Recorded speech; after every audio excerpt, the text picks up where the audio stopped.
Pemirsa, hari ini calon penumpang kereta komuter lain diwajibkan membawa surat tanda registrasi pekerja. Sayangnya tidak semua perusahaan kantor esensial memberikan rekomendasi STRP sehingga sejumlah calon penumpang harus pulang kembali.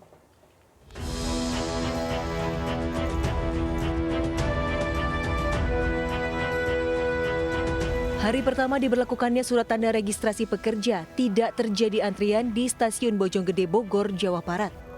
Kemungkinan besar sebagian perusahaan mulai memberlakukan work from home atau WFH. Sementara perusahaan yang sifatnya esensial dan memerlukan jasa pekerjanya, pihak komuter lain mewajibkan calon penumpang wajib membawa surat tanda registrasi pekerja. Namun sayang, tidak semua kantor atau perusahaan memberikan surat keterangan hingga terpaksa harus pulang kembali. Sementara itu di stasiun Bekasi, puluhan calon penumpang tertahan di stasiun karena tidak memiliki surat tugas. Sebelumnya mereka tidak bisa melewati pemeriksaan sebelum memasuki stasiun. Hanya calon penumpang yang bisa menunjukkan STRP, ID card, dan KTP yang bisa melanjutkan perjalanan. Sementara mereka yang belum dibekali STRP terpaksa menunggu di stasiun memberitahukan pihak perusahaan agar membuat surat tugas untuk mereka. Stasiun Bekasi pada hari ini masih memberikan kelonggaran bagi penumpang komuter lain dengan hanya menunjukkan bukti STRP digital. Dari Bekasi dan Bogor, Jawa Barat, Tim Liputan melaporkan.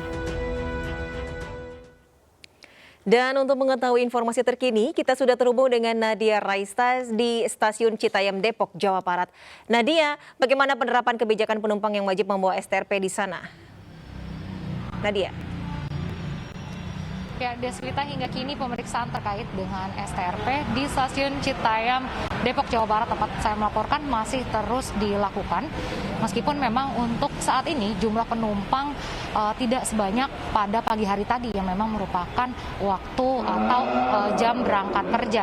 Dan untuk pemeriksaannya sendiri dilakukan oleh aparat yang berjaga di akses pintu masuk dari Stasiun Citayam ini, di mana para calon penumpang harus dapat menunjukkan STRP pekerja sektor esensial ataupun pekerja sektor kritikal, dan jika mereka tidak merupakan pekerja sektor esensial ataupun bukan merupakan pekerja sektor kritikal, mereka akan dipulangkan.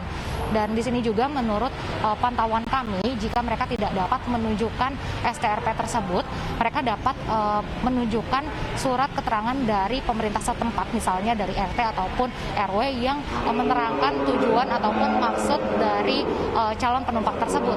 Selain itu juga calon penumpang harus dapat menunjukkan KTP dan menggunakan double masker. Barulah setelah itu, jika dokumen-dokumennya sudah lengkap, mereka diperkenankan untuk masuk ke area peron stasiun.